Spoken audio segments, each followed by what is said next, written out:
వాక్యం అనుగ్రహించిన దేవా, మేము నీ వాక్యమని ఇప్పుడు వివరించుకొనబోచున్నాము. ప్రతి వారికి కావలసిన వర్తమానము అందించుము. మా జ్ఞానము వెలుగునట్లు నీ ఆత్మ సహాయం ఇమ్మని యేసయ్య నామములో విన్నవించుచున్నాము. ఆమేన్.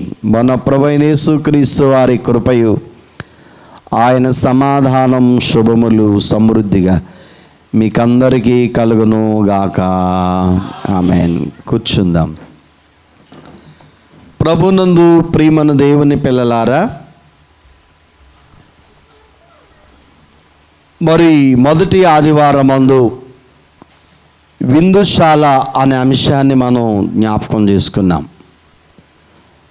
పరమగీతము, పరలోకపు గీతము. ఇది సొలొమోను గారిచే వ్రాయించిన గ్రంథము. ఈ గ్రంథములో షొల్లమితి సొలొమోను వారి యొక్క మధ్య ఉన్న సంభాషణ, ప్రేమ సంభాషణ మనం చూస్తాం. ప్రియులారా, ఈ శ్రేష్టమైన గ్రంథ ధ్యానాలు మనం చేస్తూ ఉన్నాం. మరి విందుశాల గురించి మనం ధ్యానం చేశాం. కొన్ని విందులను గురించి మనము ప్రస్తావించుకున్నాం బైబిల్ గ్రంథంలో నుండి. మీకేమైనా జ్ఞాపకం ఉన్నాయా అమ్మా? ఎస్తేరామ గారు. ప్రియులారా, కొన్ని విందులను మనం ధ్యానం చేస్తాం. చెప్పండి, స్త్రీలేని వారు. పస్కా విందు, సంస్కార విందు, పెండ్లి విందు, ప్రేమ విందు, దేవుని మహా విందు. సరే, ఒక్కసారి పరమగీతము 2వ అధ్యాయం 4వ వచనం చదువుదాం. అతడు నన్ను విందుశాలకు తోడుకొని వెళ్ళెను, నా మీద ప్రేమను ధ్వజముగా ఎత్తెను. చూడండి ప్రియులారా, ఈ వచన భాగములో 2 విషయాలు మనం చూస్తున్నాం. ఒకటి విందుశాల, రెండోది ధ్వజము. విందుశాల గురించి మనం జ్ఞాపకం చేసుకున్నాం. ఈరోజు ధ్వజం అనే మాటను గురించి మీతో మాట్లాడాలని ఆశపడుతున్నాను. ప్రియులారా, గత వారం అంటే మొదటి ఆదివారం ఈ ధ్వజమును గురించి కొన్ని మాటలు మీకు తెలియజేశాను. ఇక్కడ ఏం రాయబడిందంటే, అతడు నన్ను విందుశాలకు తోడుకొని పోయెను, నా మీద ప్రేమను ధ్వజముగా ఎత్తాను. ధ్వజముగా ప్రేమను ఎత్తాడట. ఇక్కడ బైబిల్ ధ్వజము ఎత్తబడింది అని చెప్తుంది. ఏమి ఎత్తాడట దేవుడు? ధ్వజాన్ని ఎత్తాడు. ప్రియులారా, ఆగస్టు 15వ తేదీన ఇండియా దేశమంతా 79వ స్వాతంత్రపు దినోత్సవ వేడుకలు జరుపుకుంది. అప్పుడు ప్రతి అధికారి మరి ఆ యొక్క ఎర్రకోటలో అక్కడ ఎవరు ఎగరేశారు? ధ్వజాన్ని ఎత్తారు. ప్రెసిడెంట్ గారు, ప్రధానమంత్రి గారు, అలాగే ప్రతి రాష్ట్ర ముఖ్యమంత్రులు, చూసారా, ఆయా అధికారులైన వారు ఈ ఫ్లాగ్ డేని ప్రియులారా పాటించారు. ఈ ఇండియా దేశము ఆగస్టు 15వ తేదీన ఈ జయ జెండా, 3 రంగుల జెండా ఎత్తుతుంది.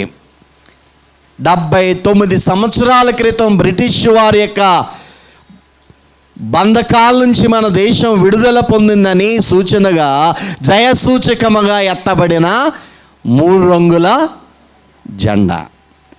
మరి బైబిల్లో ఈ సొలొమోను అంటూ ఉన్న ఆ యొక్క ప్రియురాలు అంటూ ఉంది, ఆయన నన్ను విందుశాలకు తోడుకొని వెళ్ళాను, నా పైన ప్రేమను ధ్వజముగా ఎత్తాను. ప్రియులారా, ధ్వజము అనగా జెండా చెప్పాలి. ధ్వజం అంటే ఏంటి? జెండా, బ్యానర్. అలాగే ఇదే పరమగీతంలో టెక్కెము అని అన్నారు. టెక్కెము అనగా కూడా జెండా, బ్యానర్ ఆర్ ఫ్లాగ్ ఇంగ్లీష్లో. దీని హీబ్రూ భాషలో డిగేల్ అనే మాట లేక నెస్ అనే మాట వాడబడింది. ప్రియులారా, ఒక శత్రురాజు పైన జయం పొందినటువంటి ఆ దేశపు జాతీయ పతాకాన్ని ఎగరవేస్తారు. దానినే ధ్వజము అన్నారు. ఒక స్తంభాన్ని కట్టి ఆ జెండా ఎగరేస్తారు. ఆ స్తంభానికి ఏమని పేరంటే ధ్వజ స్తంభం. సరే, గత బిఫోర్ అంటే మొదటి ఆదివారం ఈరోజు 4 ధ్వజములను గురించి బైబిల్ చాలా ఉన్నాయి, కానీ ప్రాముఖ్యమైన ధ్వజాల గురించి మీతో చెప్పాలని ఆశపడుతున్నాను. ప్రియులారా, మొదటి ధ్వజం యెహోవాయే మా ధ్వజం, the lord Jehovah my banner. నిర్గమాకాండం 17వ అధ్యాయము 15వ వచనము చదవద్దులేండి. గత వారము ఈ జెండాల గురించి మనం ధ్యానం చేశాం. అమాలేకీయుల మీద ఇశ్రాయేలు ప్రజలు వారు పొందిన విజయానికి గుర్తుగా చిహ్నంగా ఆ యొక్క కొండ క్రింద ఒక బలిపీఠము కట్టి ఒక ధ్వజాన్ని ఎత్తారు. దానికి ఏమని పేరు పెట్టారు? యెహోవా మా ధ్వజం, దేవుడే మా విజయం. ప్రియులారా, అమాలేకీయులు అనే మాటకు అర్థం ఏంటంటే బలహీనతలు అని అర్థం. అమాలేకీయులు అంటే ఏంటమ్మా? బలహీనతలు. కాబట్టి ఈరోజు మనము మన శత్రువు అయిన మన బలహీనతల పైన మనం ఏం చేయాలి? జయించాలి. మన శరీరమే ఒక బలహీనమైన ఘటం. ప్రియులారా, గత వారం అంటే ఆ మొదటి ఆదివారం జ్ఞాపకం చేసుకున్నాం. ఈ శరీర శక్తులను మనం ఏం చేయాలి? జయించాలి. రెండవ బలహీనమైనటువంటి స్థితి లోకం. మనల్ని బలహీనపరుస్తుంది. లోకాన్ని మనం జయించాలి. చూసారా, శరీరాన్ని జయించాలంటే ఆత్మానుసారంగా నడుచుకోవాలి. లోకాన్ని జయించాలంటే విశ్వాసం కలిగి నడుచుకోవాలి. గత వారం జ్ఞాపకం చేసుకున్నాం. 3వ శత్రువు ఎవరు అమ్మా? కంటికి కనబడకుండా ఉన్న సాతాను, అపవాది, దురాత్మలు. వాడిని మనం జయించాలి. వాడిని జయించాలంటే మనం ఏం పట్టుకోవాలి? 2 అంచుల వాడి కలిగిన ఖడ్గాన్ని మనం ధరించాలి. వాక్యము ఎవరి హృదయములో ఉంటుందో, వాక్యము ఎవరి తలంపులో ఉంటుందో, వాక్యం ఎవరి క్రియలలో ఉంటుందో వారు అపవాది యొక్క యుక్తిని, దాని శక్తిని వారు ఏం చేయగలరు? జయించగలరు. యేసు ప్రభు మనకు మోడల్. ఆయనే జయించి మనకు గొప్ప విజయాన్ని ఇచ్చాడు. అత్యధికమైన విజయం. ప్రభునందు ప్రియులారా, దైవజనులు అన్నారు, యేసుక్రీస్తు ప్రభువు పొందిన జయమే ఎల్లవారికౌను, కోరిన ఎల్లవారికౌను, వేడిన ఎల్లవారికౌను, నమ్మిన ఎల్లవారికౌను. యేసు పేరుని చిక్కుల పైన వేసికొన్న జయము, జయమని రాసికొన్న జయము సాధిలా. కాబట్టి మన పోరాటములో, మనకు కలిగే సమస్యలలో మనకిచ్చే జయం ఎవరంటే మన ప్రభువైన మన దేవుడైన సృష్టికర్తని యెహోవాయే. యెహోవా ధ్వజం. ఏమని పేరమ్మా దానికి? రెండవది కీర్తనల గ్రంథం 64 చదువుదాం. కీర్తనల గ్రంథం 60వ అధ్యాయము లేక కీర్తన 44వ చరణం. సత్యము నిమిత్తము ఎత్తి పట్టుటకై నీయందు భయభక్తులు గల వారికి నీ ఒక ధ్వజమునిచ్చి ఉన్నావు. చూడండి ప్రియులారా, ఈ సత్యము కొరకైనా నీ ఒక జయమును, నీ యందు భయభక్తులు కలిగిన వారికి ఒక ధ్వజమునిచ్చి ఉన్నావు. దీనికి ఏమని పేరంటే సత్య ధ్వజము. ఏం పేరమ్మా? సత్య ధ్వజం, సత్య జెండా. ప్రియులారా, సత్యము అనే జెండా. ఈ సత్యం అనే జెండాను ఆయన యందు ఎవరైతే భయభక్తులు కలిగి ఉన్నారో వారికి ఎత్తబడింది ఇది. ప్రియులారా, దేవుని స్తోత్రం. సత్యమనగా ఏమిటి మరి? మొదటి యోహాను శుభవార్త 1వ అధ్యాయం 17వ వచనం చదవండి ఎవరైనా. ధర్మశాస్త్రము మోషే ద్వారా కృపయో సత్యమును, కృపా సత్యము ఎవరి ద్వారా వచ్చిందట? 14:6 ఇంకా స్పష్టంగా ప్రభువు చెప్తాడు. 14:6 యోహాను సువార్త. నేనే మార్గమును సత్యమును జీవమును. చూడండి ప్రియులారు, యేసు ప్రభు ప్రకటించాడు, నేనే, చెప్పాలి, నేనే సత్యం జీవం. ప్రియులారా, పిలాతు కోర్టులో ప్రభుని ప్రశ్నించాడు, సత్యం అంటే ఏమిటయ్యా అంటే ప్రభు అన్నాడు, నేనే సత్యం. ట్రూత్ అంటే యథార్థం. యేసుక్రీస్తు యొక్క స్వభావం సత్యం, ఆయనలో అసత్యం అనేది ఏమీ లేదు. ప్రియులారా, ఈ సత్యమే తన బిడ్డల కొరకు కల్వరి శిలువలో ఎత్తబడిన ధ్వజం, జెండా. ఈ సత్యమైన యేసు ప్రభు కల్వరి శిలువలో కొట్టబడి ఎత్తబడ్డాడు ఆ కొండ మీద, కల్వరి కొండ మీద. ఎవరి కోసం? ఆయన యందు ఎవరు ఆయనను భయభక్తులు నిలిపి ఆయన నమ్ముతారో వారందరి కొరకు ఎత్తబడిన కల్వరి జెండా. ఏ జెండా ఇది? కల్వరి జెండా. చూడండి ప్రియులారా, బైబిల్లో కొన్ని విషయాలు మనం చూద్దాం. కొన్ని ఉన్నాయి. యేసే సత్యం.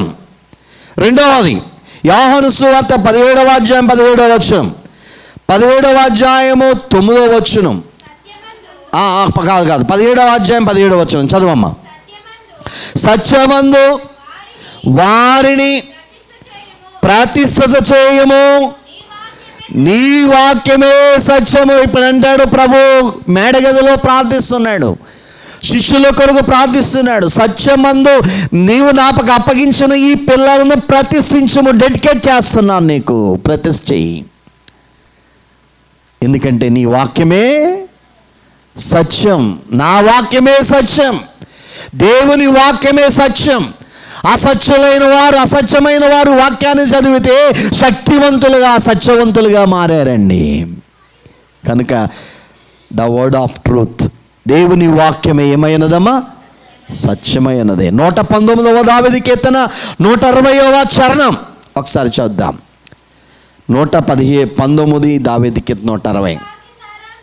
నీ వాక్య సారాంశము సత్యము, నీవు నియమించిన న్యాయ విధులన్నయు. చూడండి ప్రియులారా, దేవుని వాక్య గ్రంథ యొక్క సారాంశం అంతా కూడా ఏంటట? సత్యం. ఎంత మంచి అనుభవం అండి. అందుకనే వాక్యాన్ని ఎవరు చదువుతారో వారు సత్య సారాంశాన్ని గ్రహించగలుగుతారు, వాక్యానుసారంగా బ్రతకగలుగుతారు. అందుకనే వాక్యమే సత్యం. ఎందుకే ఆ వాక్యం ఎవరు? ప్రభువైన యేసుక్రీస్తే. వాక్యం కూడా ఆయనే. ప్రియులారా, మరొక సత్యాన్ని మనం చూద్దాం. యోహాను సువార్త 16వ అధ్యాయం 13వ వచనం. యోహాను సువార్త 13. అయితే ఆయన అనగా సత్యస్వరూపైన ఆత్మ వచ్చినప్పుడు మిమ్మును సర్వసత్యములోనికి యెహోవా సర్వసత్యములోనికి నడిపించును. చూడండి ప్రియులారా, ఆ ఆత్మయే మనం సర్వసత్యములోనికి, ఎందుకంటే ఆత్మయే సత్యమైనది. యోహాను సువార్త 14:17 చదువుదాం. యోహాను సువార్త. అమ్మా, లోకం ఆయనను చూడదు, ఆయనను ఎరుగదు గనుక ఆయనను పొందనేరదు. మీరు ఆయన ఎరుగుదురు, ఆయన మీతో కూడా నిలుచును, మీలో ఉండును. చూడండి, సత్య స్వరూప్యగు ఆత్మ అనే మాట ఉంటుంది. యోహాను 15:26 రాసుకోండి. 1 యోహాను 5-6 వచనాలు మీరు ఇంటికి వెళ్ళిన తర్వాత ఒకసారి చూడండి. ప్రియులారా, సత్య స్వరూప్యగు మన దేవుడు ఎవరట? ద్వితీయోపదేశకాండం 32వ అధ్యాయం 4వ వచనాన్ని ఒకసారి చదువుదాం. ద్వితీయోపదేశకాండం ద్వితీయోపదేశకాండం. ఆయన ఆశ్రయదుర్గముగా ఉన్నాడు. ఆయన ఆశ్రయదుర్గంగా ఉన్నాడు. ఆయన కార్యము సంపూర్ణము. ఆయన చర్యలన్నీ న్యాయములు. ఆయన చర్యలన్నీ సత్యములు. ఆయన నిర్దోషి నమ్ముకునదగిన దేవుడు. ఆయన నీతిపరుడు యథార్థవంతుడు. చూడండి, యథార్థత అనగా సత్యవంతుడు అయిన దేవుడు మన దేవుడు. ఎలాంటి దేవుడు అండి? స్వచ్ఛ, ప్యూరిటీ. ఆయనలో ఇంప్యూరిటీ ఏమైనా ఉందా? లేదు. ప్రియులారా, ఈ మంటది నన్ను విందుశాలకు తీసుకుని వెళ్ళి ప్రేమనే ధ్వజముగా ఎత్తెను అనే మాట. ప్రియులారా, బైబిల్లో యెహోవాయే మన విజయ పతాకం, సత్యమైన యేసే మన విజయ పతాకం. ప్రియులారా, సత్యం ప్రభు అంటాడు, సత్యం మనం ఏం చేస్తుందట? స్వతంత్రులుగా చేస్తుంది. మన ఫ్రీడమ్ వచ్చింది. యోహాను సువార్త 8:32 యోహాను సువార్త, సత్యము మిమ్ములను స్వతంత్రులుగా చేయును. చూడండి ప్రియులారా, సత్యము మనల్ని ఏం చేస్తుందమ్మా? Freedom in Christ. యేసులోనే స్వాతంత్ర్యం. మన దేశానికి స్వాతంత్రం వచ్చింది కాదనం. 79 సంవత్సరాలు ఉత్సవాలు జరుపుకుంటున్నాం. ఏమండి, మహాత్మా గాంధీ అనుకున్నాడట ఆ రోజుల్లో, గాంధీ గారు, అర్ధరాత్రి వేళ ఒక స్త్రీ నడి రోడ్డును నడుచుకుని వెళ్ళి క్షేమంగా ఆమె ఇంటికి వెళ్తే అది నిజమైన స్వాతంత్రం వచ్చినట్లు అనుకున్నాడట. ఎవరు? గాంధీ గారు. ప్రియులారు గమనించండి. చూడండి, మన దేశానికి స్వాతంత్రం రావడానికి గాంధీ గారట, వారు అధునాతనమైన పెరంగి దళాలు కలిగి ఉన్నారు. బ్రిటిష్ వాళ్ళతో యుద్ధం చేయాలంటే మన దగ్గర ఆయుధ సంపత్తి లేదు, సరిపోదు, జ్ఞానం లేదు. ఎలా వీళ్ళని గెలవాలి అని ఆలోచన చేసి బైబిల్ బాగా చదివాడట. ఏం చదివాడు? బైబిల్. మత్తయి సువార్త ఎక్కువగా 5, 6, 7 అధ్యాయాలు బాగా చదివాడట ఆయన. చదివి అక్కడ ఒక మాట వ్రాయబడిన ధన్యతల్లో, సాత్వికులు ధన్యులు, వారు భూలోకమును స్వతంత్రించుకొందురు అనే మాట ఆ గాంధీ గారికి బాగా పట్టిందంట. ప్రియులారా, ఇది చరిత్ర, నేను చెప్పేది వాస్తవాలు. అంటే వారి బ్రిటిష్ వారి దేవుడు లేక యేసుక్రీస్తు బైబిల్లో సాత్వికంగా ఉంటే మనం ఏం స్వాతంత్రించుకుంటాం? భూలోకాన్ని అన్నాడు. మన ఇండియాను వారి చేతుల్లో నుంచి మనం స్వాతంత్రించుకోవాలి, ఫ్రీడమ్ తెచ్చుకోవాలని అంటే సాత్వికాన్ని అనే ఆయుధాన్ని వాడాలి. దానినే శాంతి. ఏంటండి? శాంతి. ఉప్పు సత్యాగ్రహం, శాంతి సత్యాగ్రహం. వాళ్ళు కాల్స్తుండే వెళ్ళు గుండెలొద్ది మేము చచ్చిపోతామయ్యా, మేము మీతో పోరాడలేమని చెప్పి అనేక మంది శాంతి శాంతి అని సత్యాగ్రహాలు చేశారు వాళ్ళు. ప్రియులారా, బైబిల్ వాక్యాన్ని చేతపట్టి బ్రిటిష్ వాళ్ళ యొక్క తోటాలని పైన జయం పొందాడు. ప్రియులారా, వాక్యమే జయం ఇచ్చింది. ఏమిచ్చిందమ్మా? వాక్యమే. ఎంత మంచి అనుభవం. ప్రియులారా, ఈ వాక్యాన్ని పట్టుకున్నవాడు ఎవడు అపజయం పాలయ్యాడని చరిత్రలో నేను ఎక్కడా ఎవరో చూడలేదు. ప్రియులారా, అందుకనే ఈ వాక్యాన్ని చదివిన వాడు అసత్యవంతులు సత్యవంతులుగా మారారు. ఒకప్పుడు మా చిన్నప్పుడు ప్రియులారా, పేపర్లో, మా చిన్నప్పుడు కాదు, ఆ యొక్క హైందవ కుటుంబములు నిష్ఠ కలిగిన బ్రాహ్మణ కుటుంబంలో ఉన్న ఒక ఆయన, ఒక యవనస్తుడు, ఇంజనీర్ చేశాడు విశాఖపట్నంలో నుండి. ఆయన ఒరిస్సా సైడు. పిల్లరా, ఆ రోజుల్లో తల్లిదండ్రులు చదివించలేని పరిస్థితి. అతి కష్టం మీద చదువుకున్నాడు. బాగా చదువుకున్న తర్వాత ఉపాధి లేదు. ఇప్పుడంటే చాలా కంపెనీలు ఉన్నాయి. పూర్వం మన దేశంలో ఏమి లేవు, ఉపాధికి ఉద్యోగాలకి అవకాశాలు లేవు ఆ రోజుల్లో. బ్రిటిష్ వాళ్ళు పెట్టిన కొన్ని. అప్పుడు పేపర్లో ఒక ప్రకటన వచ్చిందంట. ఏంటి ఆ ప్రకటన? బైబిల్ యోహాను సువార్త. బ్రిటిష్ వాళ్ళు 6 మిషనరీలు ఈ బైబిల్ని తెలుగులో ట్రాన్స్లేట్ చేసే ఒక తెలుగు ట్రాన్స్లేటర్ కావాలని. ప్రియులారా, మీకు చెప్తాను ఈ విషయం. అప్పుడు ఆ యవనస్తుడు ఈ ప్రకటన చదివి బ్రాహ్మణుడు, నిష్ట కలిగిన బ్రాహ్మణుడు. సరే, అప్పుడు అనుకున్నాడంట కొంత సొమ్మిస్తారు వాళ్ళు ట్రాన్స్లేట్ చేస్తే. అప్పుడు ఆ ఇంటర్వ్యూకి వెళ్ళాడు. ఇంటర్వ్యూకి వెళ్తే న్యూ టెస్ట్మెంట్లో యోహాను సువార్త అనే ఒక్క మాత్రమే ఆ బైబిల్ ఇచ్చి ఇది బాగా చదవండి అని చెప్పి పంపించారంట. స్టడీ చేయండి అని మరి చెప్పి పంపించారంట. బైబిల్ చదువుతూ ఉన్నాడు. చదువుతుంటే ఆది యందు వాక్యం ఉండెను, వాక్యము దేవుడయ్యుండెను అని చెప్పుకుంటూ అలా చదువుకుంటే 14 వచ్చినసరికి ఆ వాక్యమే శరీరధారి అయి కృపా సత్య సంపూర్ణుడుగా మన మధ్య నివసించుననే మాటకు వచ్చేసరికి వాక్యమే దేవుడైతే ఆ వాక్యము శరీరం ధరించడం ఏంటి? శరీరం ధరించిన వాక్యం ఎవరు మరి అని స్టడీ అలోతుగా అధ్యయనం చేశాడట. వాక్యం ఏం ధరించింది? శరీరం ధరించింది. అప్పుడు అనుకున్నాడంట ఇది క్రైస్తవుల గ్రంథము, కేవలం నేను డబ్బు కోసమే నేను ట్రాన్స్లేట్ చేయడానికి వెళ్తున్నాను అన్న తల్లిదండ్రులకు చెప్పి బైబిల్ చదివిన తర్వాత యోహాను సువార్త పూర్తయ్యేసరికి ఈయన క్రైస్తవుడిగా మారిపోయాడు. దేవుడు స్తోత్రం. ఎలా మారాడమ్మా? ఆయన మారి గొప్ప ప్రసంగికుడై విశ్వవాణిలో టీవీ వర్తమానాలు మా చిన్నప్పుడు అద్భుతంగా చెప్పేవాడు ఆయనే. ఆర్ఆర్కే మూర్తి గారు. ఎవరండి ఆయన? ఇప్పుడు ఆయన ప్రభు సన్నిధిలో ఉన్నారులేండి.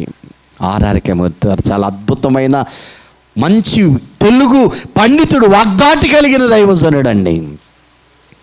ప్రియులారా, వాక్యమే సత్యము. అసత్యములో నుండి చదివిన ఆయన ఏమైపోయాడు?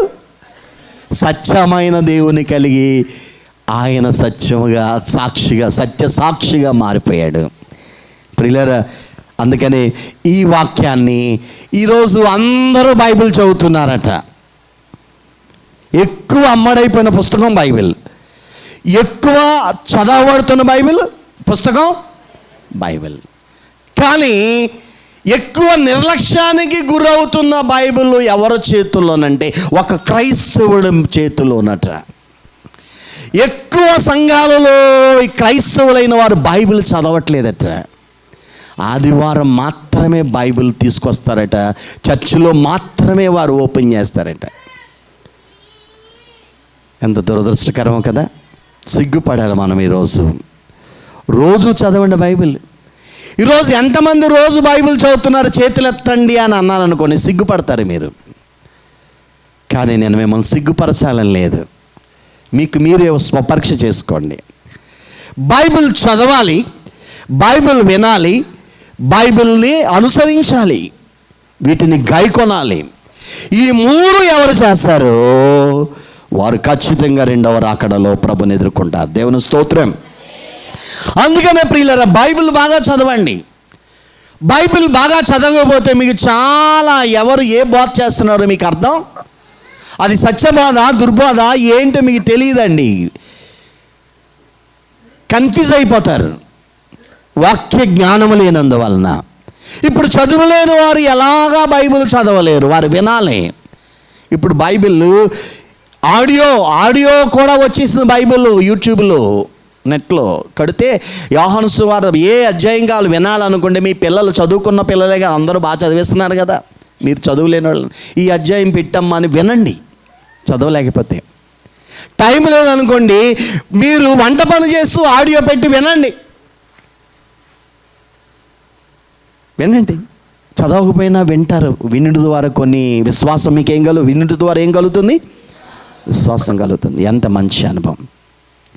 కాబట్టి ప్రభునందు ప్రియమైన దేవుని పిల్లారా, ఈ వాక్యాన్ని చదివి తప్పు పట్టాలనుకుని ఎందరో ప్రపంచంలో మేధావులు ఈ బైబిల్ చదివి పూర్తి చేసేసరికి బైబిల్ వారిని చదివి ప్రియులరా వారిని మార్చేసింది.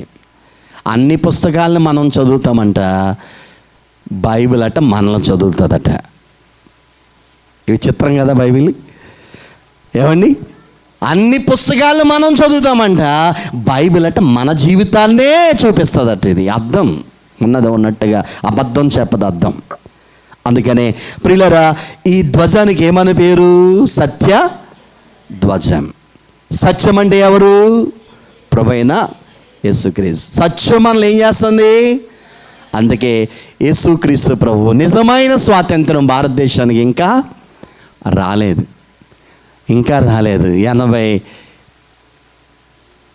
83% హైందవ సోదరులే. ఏమండి, ఆ మిగిలిన పర్సెంట్లు అందరూ పంచుకుంటే క్రైస్తవులు ఎప్పటి నుంచో, నా చిన్నప్పటి నుంచి చెప్తాను, 3% అనే రహస్యంగా చాలామంది ఉన్నారు. ఆ లెక్కలు బయటికి రానివ్వట్లేదు. అమ్మా, ఇంకా ఎంత మారాలి మన దేశం. చూడండి, నిజమైన స్వాతంత్రం యేసు కల్వరి జెండా ఈ దేశంలో ఎగిరినప్పుడే నిజమైన స్వాతంత్రం వచ్చునుగాక. ఆమేన్. ప్రియులారా, సత్యధ్వజము. మూడవది మనం చూద్దాం బైబిల్లో నుండి. ప్రియులారా, చూద్దాం కీర్తన గ్రంథము 20వ కీర్తన 4వ చరణం. 20వ కీర్తన 4వ చరణం. నీ కోరికను సిద్ధము చేసి నీ ఆలోచన యావత్తును సఫలపరచునుగాక. యెహోవా నీ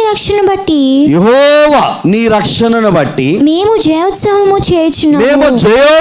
చేయుచున్నాము. మా దేవుని నామమును బట్టి మా ధ్వజము ఎత్తుచున్నాము.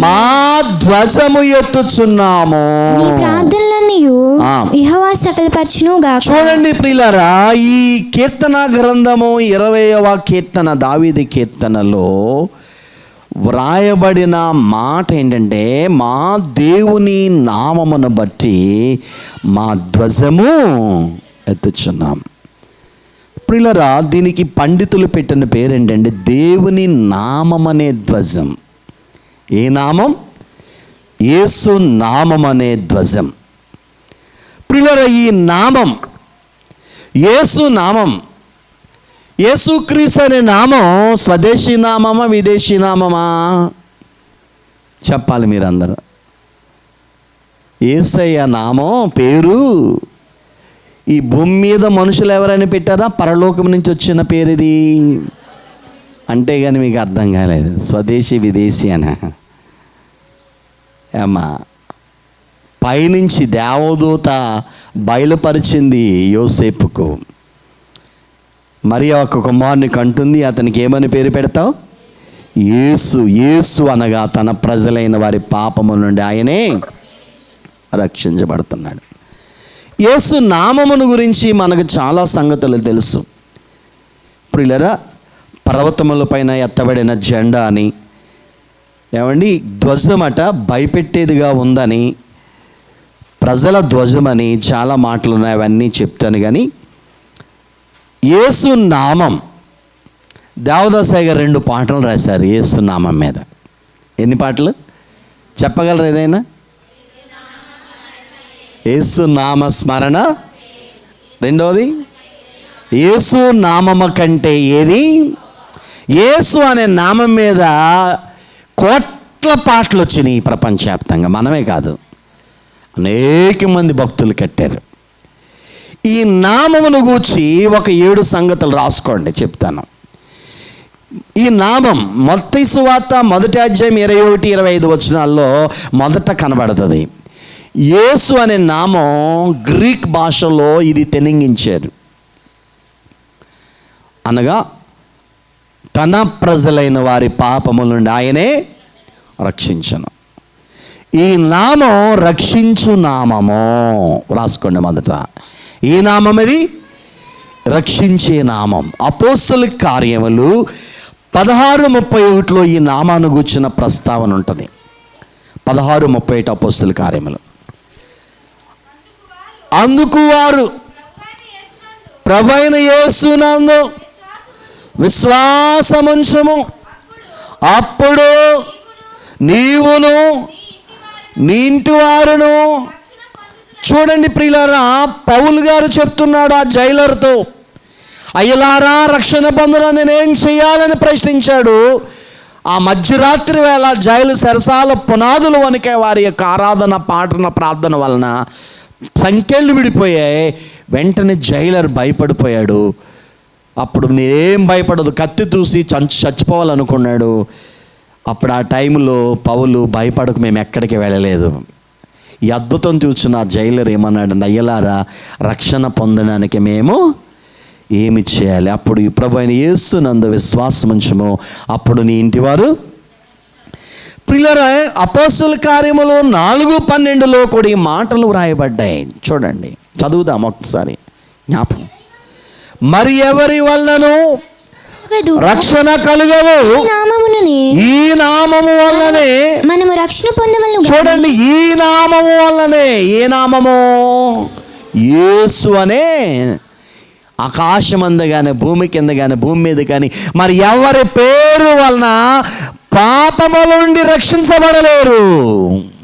చూసారా, మొదట పాపముల నుండి రక్షించే నామం, రెండవది ఉగ్రత నుండి రక్షించే నామం. రోమ 5:9 చదువుదాం. రోమ 5:9. కాబట్టి ఆయన రక్తం వలన ఇప్పుడు నీతిమంతులుగా తీర్చబడి మరింత నిశ్చయముగా ఆయన ద్వారా ఉగ్రత నుండి రక్షించబడుచున్నాము. ఉగ్రత అంటే అగ్నిగుండం, నరకం. పాపము మన నుంచి పోతే నరకంలో నుంచి మనం బయటపడినట్లే. పాపానికి నరకానికి సంబంధం ఉంది, కవల పిల్లలేగా. పాపం ఎవరు చేస్తారో వాళ్ళని పాతాళం ఏం చేసిందంట? బంధించింది. చూసారా, పాతాళము పాపము చేసిన వాడిని పట్టుకుంటుంది. చూసారా, ఇప్పుడు ఆ పాతాళం పట్టుకోకుండా ఉండడం కోసం యేసు ప్రభు ఆ పాపములను క్షమించి శుద్ధి చేయడం కొరకు సిలువలో యేసు అనే నామం కలిగిన ఆయన ఎత్తబడ్డాడు, రక్తం చిందించాడు. ప్రియులారా చూడండి, ఇప్పుడు పాపం దుష్ట శిక్షణ చెప్పాలి. దుష్ట శిక్షణ, శిష్ట అంటే దాని అర్థం ఏంటి? దుష్టులను శిక్షించాలి, మంచి వాళ్ళని బ్రతికించాలి, కాపాడాలి అని వాళ్ళ గ్రంథాలు ఉంది. బైబిల్ ఏం చెప్పిందంటే, మంచివాడు ఈ భూమి మీద పుట్టినవాడు ఎవడను ఉన్నాడంటారా? మీకు తెలిసిన వాళ్ళు ఎవరైనా పేరు చెప్పండి. మా ఊర్లో మా ఇంటి పక్కన ఒకడు ఉన్నాడు మంచివాడని. నేను సైతం భూమి మీద పుట్టిన ప్రతి మానవుడు, తండ్రికి తల్లికి పుట్టిన ప్రతి వాడు ఎవరు? జన్మ, కర్మ, పాపం. ఇప్పుడు మంచోళ్ళు ఇక అందరిని చంపేయాలి. దేవుడు గారిని చంపడం వస్తే ఇంక అందరిని చంపకుండా పోవాలి. అందుకని దేవుడు ఏం చేశాడంటే, మనుషులను చంపడానికి రాలేదు యేసు ప్రభు. మనుషులను చంపి పాతాళానికి తీసుకువెళ్తున్న పాపాన్ని చంపడానికి వచ్చాడు. చూసారా, డాక్టర్ అంటే రోగిని చంపాలా, రోగాన్ని చంపాలా? రోగాన్ని చంపాలి. యేసు ప్రభు రోగిని బ్రతికించాడు. మనం అందరం రోగులం. ఆ పాపమైన జబ్బు తీసేశాడు తన రక్తం ద్వారా, ఆయన నామం ద్వారా. ఇప్పుడు మనకు పాతాళం మీద ఏమి లేదు అధికారం, పరిశుద్ధులమైపోయాం. పాపము లేని వారు పాతాళం వారి మీద అధికారం ఉండదు, పరలోకం మీద అధికారం వాళ్ళకి. దేవుని స్తోత్రం. ప్రియులారా, యేసు నామం అనగా రక్షించే, పాపములను రక్షిస్తుంది, ఉగ్రత నుండి రక్షిస్తుంది. రెండవది యేసు నామం. అపోస్తుల కార్యాలు 3:6 చదవండి. అపోస్తుల కార్యం. అంతటా పేతురు, వెండి బంగారం మద్దు లేవు గాని నాకు కలిగినదే నీకు ఇచ్చుచున్నాను, నజరేయుడైన యేసుక్రీస్తు నామమున నడుమని చెప్పి వాని కుడి చేయి పట్టుకొని లేవనెత్తెను. చూసారా ప్రియులరా, మరి శృంగారం అనే దేవాలయం ఎదుట జరిగిన అద్భుతం మన అందరికీ బాగా తెలుసు. పేతురు యోహానులు మధ్యాహ్నం వేళ వెళ్తుంటే పుట్టింది మొదలుకొని కుంటివాడుగా ఉన్న ఒక వ్యక్తి దేవాలయం ఎదుట భిక్షాటం చేసుకున్నాడు. కొంతమంది మోసుకొచ్చి అక్కడ విడిచిపెడుతున్నారు. ప్రియులారా, మధ్యాహ్నం 3 గంటల వేళ అనుకుంటా సుమారు ఆరాధన. అక్కడ పేతురు యోహానులు వచ్చేసరికి అందరిలాగే వారిని భిక్షం అడిగాడు. అప్పుడు పేతురు గారు ఏమని ప్రకటించాడంటే, వెండి బంగారము నా దగ్గర లేదు కానీ ఏముంది వారి దగ్గర? యేసు నామం. నడు అని చెప్పగానే వాడు దిగ్గున చీలమండల్లో బలము సంపాదించుకొని దిగ్గున వాడు లేచి నడిచి దేవాలయం లోపలికి వెళ్ళాడు. ఎప్పుడు దేవాలయం లోపల ఏం జరుగుతుందో తెలియదు వాడికి. ఇంటికి పోవచ్చు కదా, ఇంటికి వెళ్ళలేదండి. ఎక్కడికి వెళ్ళాడమ్మా? దేవాలయం లోపలికి వెళ్ళి గంతులేస్తూ దేవుని స్తుతించాడట. దేవుని స్తోత్రం. ఈరోజు ఎందుకు జరగట్లేదండి అద్భుతాలు అమ్మా? చెప్పాలి మీరు. ఆ రోజు జరిగిన అద్భుతాలు ఈరోజు ఎందుకు జరగట్లేదు? ఈరోజు అద్భుతాలు అంటే ఏం జరుగుతున్నాయంటే, జ్వరం పోయింది, దేవుని స్తోత్రం సాక్ష్యం. కిడ్నీలు ఇన్ఫెక్షన్ పోయింది, దేవుని స్తోత్రం సాక్ష్యం. గుండె జబ్బు పోయింది, దేవుని స్తోత్రం. కంటికి కనబడని వాయి మాత్రమే జరుగుతున్నాయి. కంటికి కనబడే పౌలు, పేతురు వీళ్ళందరూ శిష్యులందరూ ఏం చేశారు? లైవ్లో అద్భుతాలు చేశారు. కంటికి కనబడుతున్న కుంటివాడు లేచి నడిచెళ్ళాడు, గుడ్డివాడు చూచాడు, యేసుప్రభు అయ్యే చేశాడు. ఏమండి? చచ్చిపోయిన వాళ్ళు లేపబడ్డారు. ఈరోజు ఎందుకు జరగట్లేదు పాస్టర్ గారు అని మీరు అడిగి ఎప్పుడైనా ఆలోచన చేశారా? కొంతమంది యూట్యూబ్లో అద్భుతాలు ఆగిపోయినాయి అని, ఇప్పుడు అద్భుతాలతో పని లేదని, ఏమండి రకరకాలుగా బోధలు ఉన్నాయి. మరి నిన్న నేడు నిరంతరము దేవుడు ఏమై ఉన్నాడు? ఆయన శక్తి ఏమైనా సన్నగిలిపోయిందంటారా అమ్మా?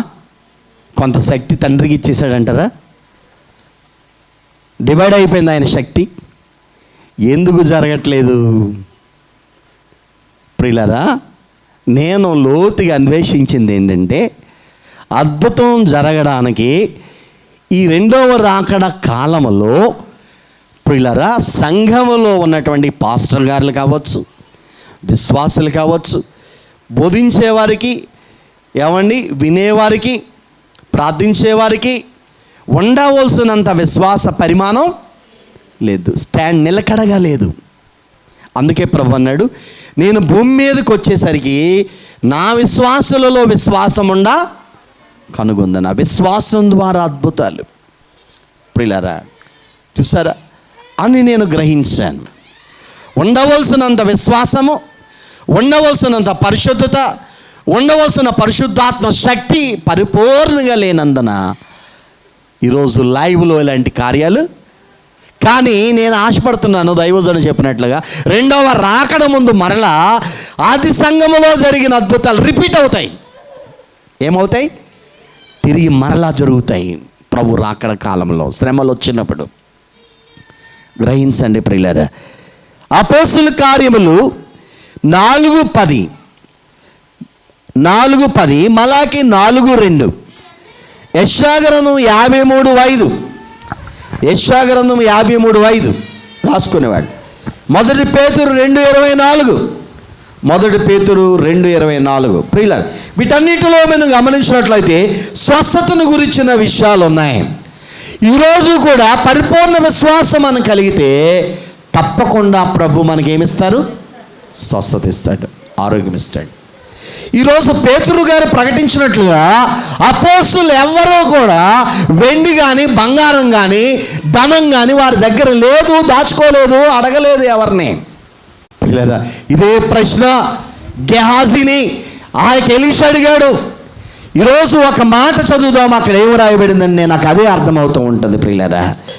ఈరోజు ఆ రోజు అపోస్తుల్లో ఉన్నదేది, ఈరోజు బోధకుల్లో ఉన్నదేది అని నేను ఆలోచన చేస్తే ఈరోజు వారిలో ఉన్నది మనలో లేదు, వారిలో లేనిది మనలో ఉన్నది ప్రియులారా. రాజుల గ్రంథం తీయండి, ఒక మాట ఉంటుంది ప్రియులారా. యెహోషువ గురువు గారికి అక్కరలేనిది శిష్యునికి కావాల్సి వచ్చిందండి. ఎంత దురదృష్టకరం. నయమాను యొక్క స్టోరీ 2వ రాజుల గ్రంథమా 5వ అధ్యాయము, అండర్లైన్ చేసుకోండి మీరు. అంతటి ఎలీషా వారితో ఆ మనుషుడు తన రథము దిగి ఆ, నిన్ను ఎదుర్కొనుటకు తిరిగి వచ్చినప్పుడు నా మనసు నీతో కూడా రాలేదా? అమ్మా, నా మనసు నీతో కూడా నా మనసు నీతో కూడా రాలేదా? ద్రవ్యమును వస్త్రమును ఒలివ చెట్ల చెట్లను తోటలను ద్రాక్ష తోటలను గొర్రెలను ఎడ్లను దాసదాసీలను సంపాదించుకొనుటకు ఇది సమయమా? ఇప్పుడు ఇదే సమయం. ఒక నానుడు ఉంటుంది, ఏ ఉద్యోగం లేకపోతే దేవుని సేవకు వచ్చేయడం. చూసారా? ఏ ఉద్యోగం లేకపోతే ఏ పనికి రావాలి? ఆడు దేనికి పనికి రానాడు దేవునికి కావాలి. అవును, కావాలి. కానీ దేవుని పిలుపు కావాలి ముఖ్యం. ఆ పనికి అర్హత ఏంటమ్మా? God's call, God's vision. ఆ పిలుపు లేకుండా లేదు అంటే ఒక బలమైన సమర్పణ కలిగి ఉండాలి. ప్రియులారా, ఈరోజు సేవ ఏమైపోయిందంటే సంపాదించుకునే ఒక వేదిక అయిపోయింది ప్రతి బోధకునికి. చూసారా ప్రియులారా? అంత సొమ్ము దేవుని సువార్తకు ఖర్చు పెట్టేస్తే వచ్చింది ఖచ్చితంగా అద్భుతాలు జరుగుతాయి, నిస్వార్థంగా పరిచర్య చేస్తే. అందుకనే పేతురు గారు అంటాడు, వెండి బంగారం లేదండి మా దగ్గర ఏమీ లేవు, మాకు కలిగింది యేసు నామం యొక్క శక్తి, లేచి నడు అన్నాడు. వెంటనే ఏమయ్యాడమ్మా? నడిచాడు. ఎంత మంచి అనుభవం. సరే, టోటల్గా యేసయ్య నామములో ఏమున్నది? స్వస్థత అన్నది.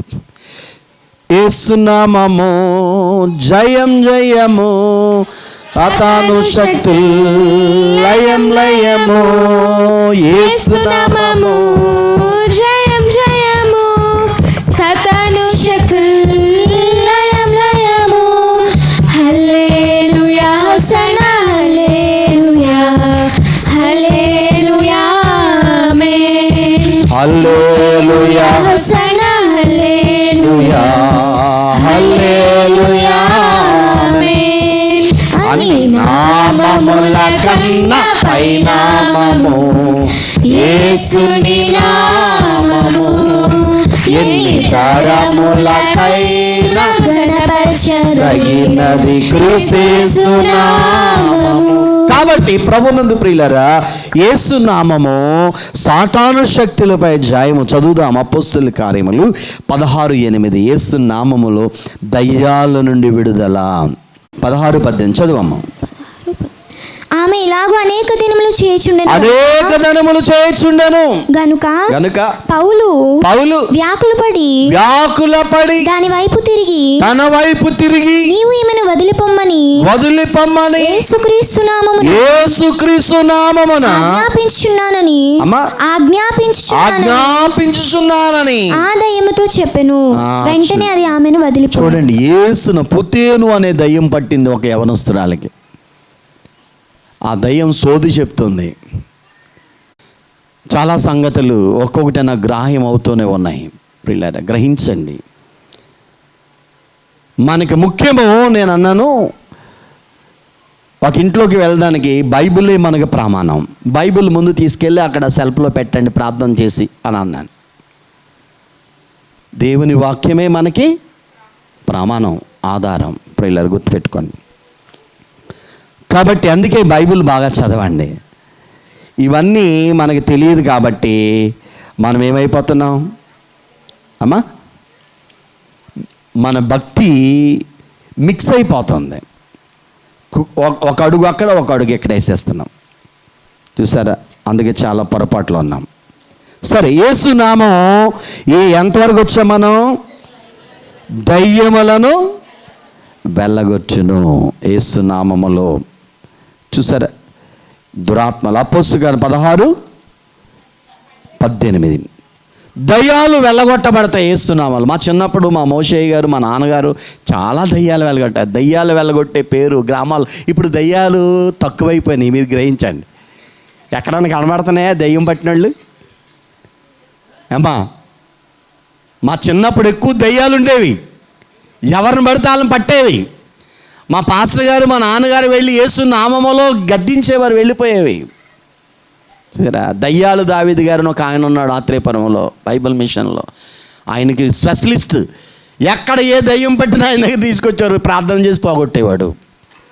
ఇప్పుడు ఇలా గమనించండి, ఇప్పుడు దయ్యాలు ఏమైపోతున్నాయి మా ఎక్కడికి వెళ్ళిపోతున్నాయి అంటే, నేను అనుకుంటున్నాను ఆ వరుస ఇక్కడ భక్తి పెరుగుతున్న కొద్ది ప్రార్థన శక్తి ఎక్కడ పెరుగుతుందో, క్రైస్తవులు ఎక్కడ పెరుగుతారో అక్కడ దయ్యాల సంఖ్య తక్కువై దూరంగా వెళ్ళిపోతాయి.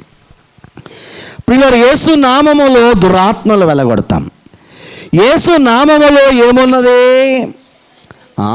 యేసు నామములో మనము స్వస్థత ఉన్నది. యేసు నామములో మనము అన్ని నామాల కంటే యేసు నామం పైనామం. చూడండి, లేఖనాలు చెప్తున్నాయి. ఫిలిప్పి 2:9 యేసు నామం భూమి మీద ఉన్న గొప్పవారు కానీ, ఏమండి, భూమికి ఉన్న పాతాళంలో ఉన్నవారు కానీ, పరలోకంలో ఉన్నవారు కానీ, 3 లోకాలలో ఆయన నామము పైనామం. ఏ నామమ్మ? పైనామం. ఎత్తబడింది.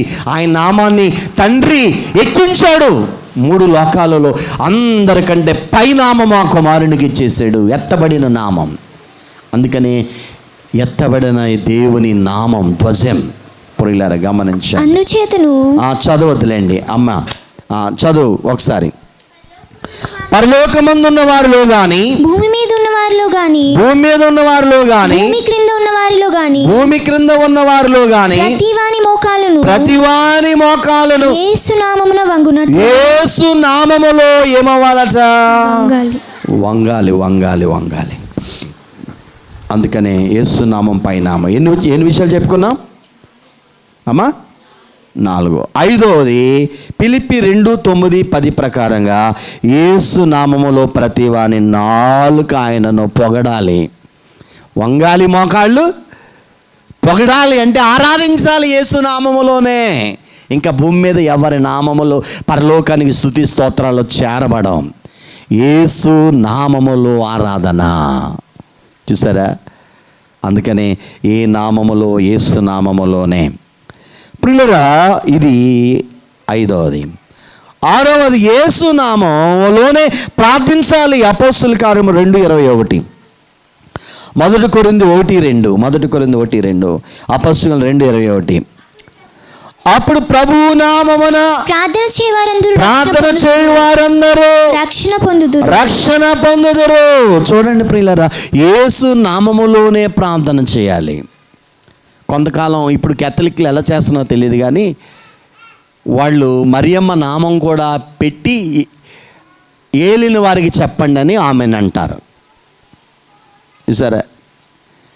యేసు మధ్యవర్తి, యేసు ప్రభువే పరలోకానికి, మనకి పాపి, మనకిని.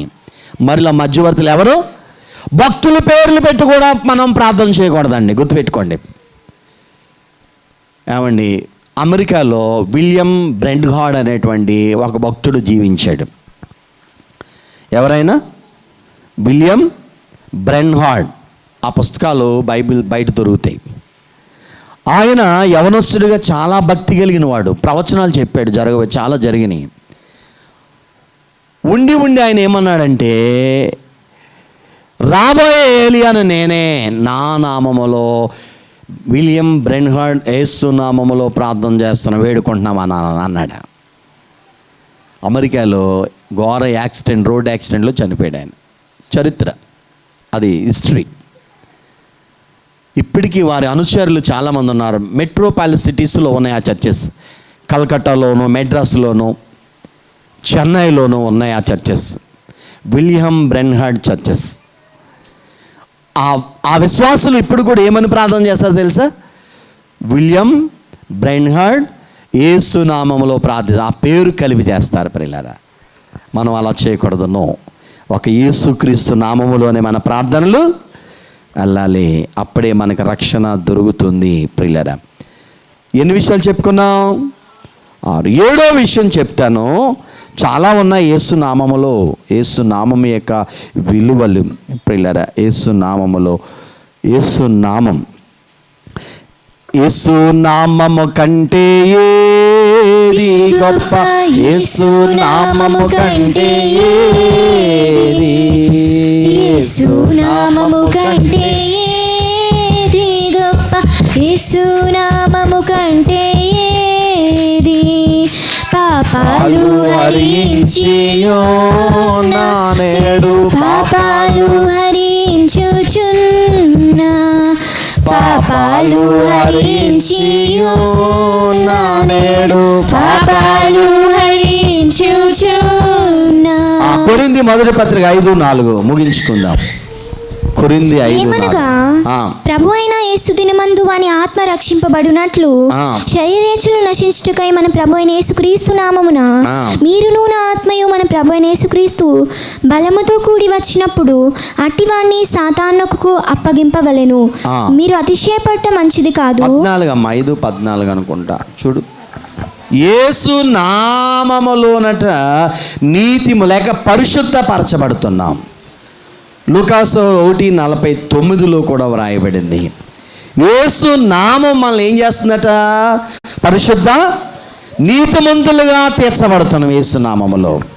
ప్రియులారా, సర్వశక్తిమంతుడు నాకు గొప్ప కార్యములు చేసిను గనుక ఇది మొదలుకొని అన్ని తరముల చదువు అన్ని తరముల వారును నన్ను ధన్యురాలని అందరూ. ఆయన నామము పరిశుద్ధం. ఆయన నామము ఏంటంటే ఆయన నామం పరిశుద్ధం, అపవిత్రత లేని నామం. కనుకనే యేసు నామం అనే ధ్వజం దేవుని బిడ్డల కొరకు ఎత్తబడింది. ప్రియులారా, చివరిగా అతడు నన్ను విందుశాలకు తోడుకుని వెళ్ళాను, ప్రేమను ధ్వజముగా. 4వది ప్రేమ ధ్వజము. ఏ ధ్వజమమ్మా? ప్రేమ ధ్వజం. దేవుడు ప్రేమను ఎక్కడ లేని ప్రేమను ఈమె పేద కుమ్మరించాడు ప్రభు ఈ సంఘం అనే కుమార్తె మీద లేక వధువు మీద. ప్రేమ ధ్వజం. దేవుని ప్రేమ గురించి మనకు తెలుసు. ఈ ప్రేమ అగాపే ప్రేమ. ఏ ప్రేమ అండి? ఈ దేవుడు మనకి ఎలాగ దేవుడు ప్రేమ అన్నాడు. 1 యోహాను 4:8 చూస్తాం. చూడండి, దేవుడు లోకముని ఎంత ప్రేమించాడు అమ్మా? ప్రాణం పెట్టినంతగా ప్రేమించాడు. దీన్ని ఏమన్నారంటే శాశ్వతమైన ప్రేమ. ఇర్మియా గ్రంథం 31:3 చదువుదాం. ఇర్మియా గ్రంథం 31:30. యెహోవా నాకు ప్రత్యక్షమై ఇట్లా నేను శాశ్వతమైన ప్రేమతో నేను నిన్ను ప్రేమిస్తున్నాను గనుక విడువక నీ ఎడల కృప చూపుచున్నాను. శాశ్వతమైన ప్రేమ. ఏ ప్రేమమ్మా? శాశ్వత ప్రేమ. మరణము కంటే బలమైన ప్రేమ, పాతాళము కంటే బలమైనది.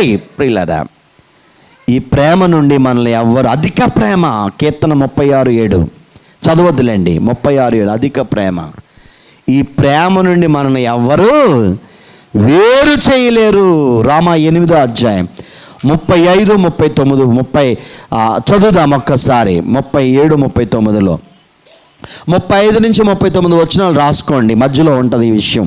ఒక విషయం చదువుదాం. 37వ విషయం చదువుదాం. 8వ ఆయనను మనల్ని ప్రేమించిన వాని ద్వారా మనం వీటన్నిటిలో అత్యధిక విజయము పొందుచున్నాము. చూడండి ప్రియులారా, వీటన్నిటిలో బాధలు, కష్టాలు, శ్రమలు, నిందలు, అవమానాలు, మరణం, ఖడ్గం, కరువు, వస్త్రహీనత, వీటన్నిటిలో ప్రభు మనకేమిచ్చాడట? అత్యధికమైన ప్రేమ. అక్కడ ఆ ప్రేమ నుండి మనల్ని ఎవరు ఎడబాపనారు, వేరు చేయలేని ప్రేమ. మన కొరకు ప్రాణం పెట్టింది ప్రేమ. రోమపత్రిక 5:8 చదవద్దులేండి. మన కొరకు పాపులమై ఉండగానే మన కొరకు ఆయన ప్రేమతో ప్రాణం పెట్టాడని మాట వ్రాయబడింది.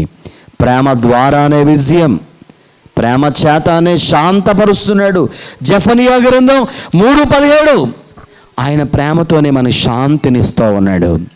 తాను మీకు విధించిన శిక్షను యెహోవా కొట్టివేసి ఉన్నాడు. మీ శత్రువులను ఆయన వెళ్ళగొట్టి ఉన్నాడు. ఇశ్రాయేలుకు రాజైన యెహోవా మీ మధ్య ఉన్నాడు. ఇక మీదట మీకు అపాయము సంభవింపదు. ఆ దినమందు జనులు మీతో ఇట్లందరూ, యెరూషలేము భయపడుకుము, సియోను ధైర్యము తెచ్చుకొనుము, నీ దేవుడైన యెహోవా నీ మధ్య ఉన్నాడు. ఆయన శక్తిమంతుడు, ఆయన మిమ్మల్ని రక్షించును. ఆయన బహు ఆనందముతో నీ అందు సంతోషించును. నీ అందు తనకున్న ప్రేమను బట్టి శాంతము వహించి నీ అందలి సంతోషము చేత ఆయన హర్షించును. చూడండి ప్రియులారా, ఆయనకు మన మీద ఎంత ప్రేమ, ఆయనది మహాప్రేమ. చివరిగా ఎఫెసీ 2:4-5 రాసుకోండి. 1 యోహాను 4:19. ఈ ప్రేమను గురించి మనం ఎరిగి ఉండాలి. ఈ ప్రేమను గురించి మనం ఏమై ఉండాలి? ఎరిగి ఉండాలి. ప్రభువు మనల్ని ఎంత ప్రేమించాడో లోకానికి చెప్పాలి. ముగింపులో ప్రియులారా, అతడు నన్ను విందుశాలకు తోడుకుని వెళ్ళాను, ప్రేమను ధ్వజముగా ఎత్తాను. ఎన్ని చెప్పుకున్నాను ధ్వజాలు? యెహోవాయే నా ధ్వజం, మన ధ్వజం. రెండవది సత్యము ధ్వజం, మూడవది ప్రేమ ధ్వజం, నాలుగవది దేవుని నామమనే ధ్వజం. ఇటు జయ జెండాను మనం కలిగి లోకం పైన, పాపం పైన, అపవాది పైన, ఎవరిని శరీరము పైన మనం విజయులమై ఈ పతాకము పట్టుకొని ప్రభువు కొరకు ఆ మార్గములో ఆయన వచ్చే వరకు పరిగెడదాం, గొప్ప విజయులం అవుదాం. అట్టి ధన్యకరమైన జయ జీవితాన్ని, జయ జెండా మన కొరకు ప్రేమ జెండా ఎత్తిన ప్రభువే అట్టి విజయాన్ని మనందరికీ ప్రసాదించునుగాక. ఆమేన్.